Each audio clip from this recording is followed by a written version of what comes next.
So today is Mothering Sunday, and I guess many of you would have been coming up here to church to see the beautiful daffodils, maybe coming to daffodil teas, and this year is going to be a little different, isn't it? But you can still come up to church. It is fine. Church is open, churchyard's open. Do come and enjoy those things if you can. So in the old days, Mothering Sunday came from that one Sunday in the year when girls and young people in service in the big houses used to be able to go home to their mothers or their mother church, and on their way they would pick up posies of flowers and give to them. And it was a lovely way of saying thank you, wasn't it? So I got to thinking about this giving and receiving that we do.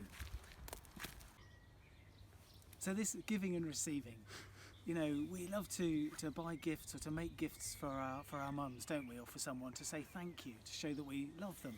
So it could be a card, could be flowers, could even go as far as cooking a meal. Remember when I was a child, of course, I tried to make tea and toast in bed for my mum, only I wasn't able to use the toaster or the kettle. So it was very cold bread and very cold tea. But it's the thought that counts. It's a lovely thing to do, a lovely gesture. We show that we care for somebody. But how can we give something? How can we ever give enough to somebody who gave us life in the first place? It's too much, isn't it? I can't give life back to my mum. She gave me life. The only thing I can do is pass it on. A bit like Russian dolls, isn't it? But because I've been given life, then I can give life to someone else too. And then they might give life to another person. We can give what we have received to pass on. And that's what the Bible says God's love is like. That we can give love to others because we've received it in the first place.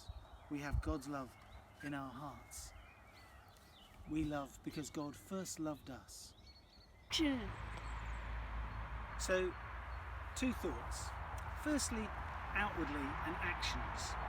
In these days when we're really super aware of what we're doing with our hands, washing them and who we touch and how we do these things, think about giving and receiving. They're actions that require us to know what we're doing with our hands. I can't be texting at the same time as giving you a gift, can I? And if I'm receiving something, I need to put things down and say, okay, what is it you're giving me? Giving and receiving requires us to pay attention to the gift and to the giver. To give honour, in a way, to what's happening, to that exchange.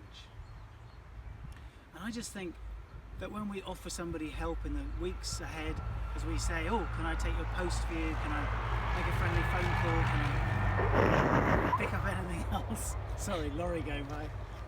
As we do these things, as we offer these gifts, these aren't throwaway gifts. These are things that cost us something. And so we need to be thinking about how we give them. And when we receive these things, because we're all going to need to, none of us is, we're all, you know, in the next few weeks, we're interdependent, aren't we? We're going to see how much we need each other. As we receive these things, it's humbling. We're not super dependent. And we have to pay attention to what's being given us. We have to give our gratitude, and it allows other people to give as well. So secondly, a second thought about giving and receiving, to do with our inward spiritual selves. Giving and receiving is one of those rhythms of life, isn't it? Those natural rhythms. And they're all around us. There's day and night and summer and winter, the tides coming in and out. Life is full of these things. And one of them is breathing. And I think we're all going to need some rhythms in our lives in the times to come. Because we'll forget which day of the week it is, which week it is.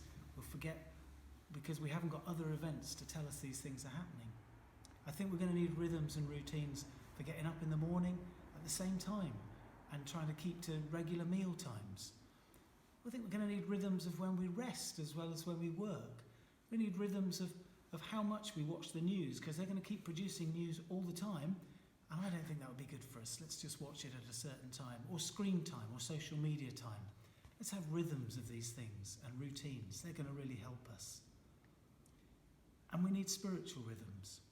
So that might be reading the Bible in the morning, and I'm sure lots of you do that. find a time each day to read the Bible, or maybe a time at the end of the day to pray and say thank you to God.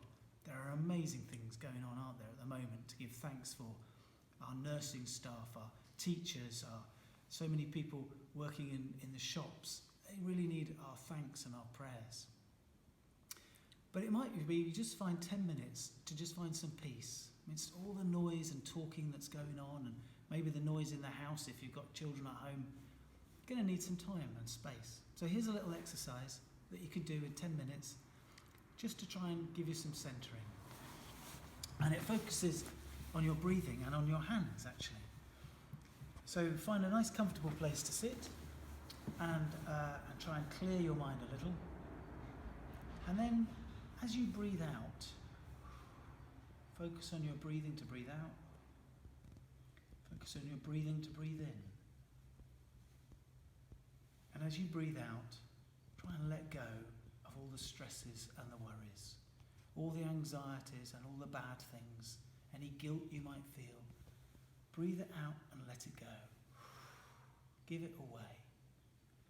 And as you breathe in, try and receive the good things, receive hope, receive comforts that you might have seen. Count blessings of lovely things that you've seen. Think of the lovely things you might have heard and read about people being kind to each other. Breathe in the good things. Breathe out the bad things. And some people like to do this with their hands as well. So as they breathe in to receive God's love and receive things, they put their palms up. And as they breathe out to let go of bad things, they put their palms down. Breathe in all the good stuff. Breathe out, let go of the bad stuff. Giving and receiving. So have a go at finding a routine this week. Have a go at giving and receiving. And stay safe and know that God loves you. See you next week. Supers. So we give gifts to show people that we love them and to say thank you to our mums for all the things they've done for us. Sometimes it's a card, sometimes it's flowers. I remember as a child, I cooked up some cold toast and cold tea, and took them up on a tray to my mum. Wasn't allowed to use a kettle or a toaster, so I just did the best I could. And it's all very sweet, isn't it? It's lovely. It's the thought that counts. And the thing is, you see, how can you give your mum, who gave you life, how can you ever give her enough in return? Maybe you can't. Maybe we can only do a token gesture of flowers or a meal or something like that. Maybe the best way we can say thank you is to pass it on to someone else. Maybe because we've received life from them, we're going to hand life on to someone else. That's what the Bible says, of course, about love. That we love because God first loved us. We only have capacity to love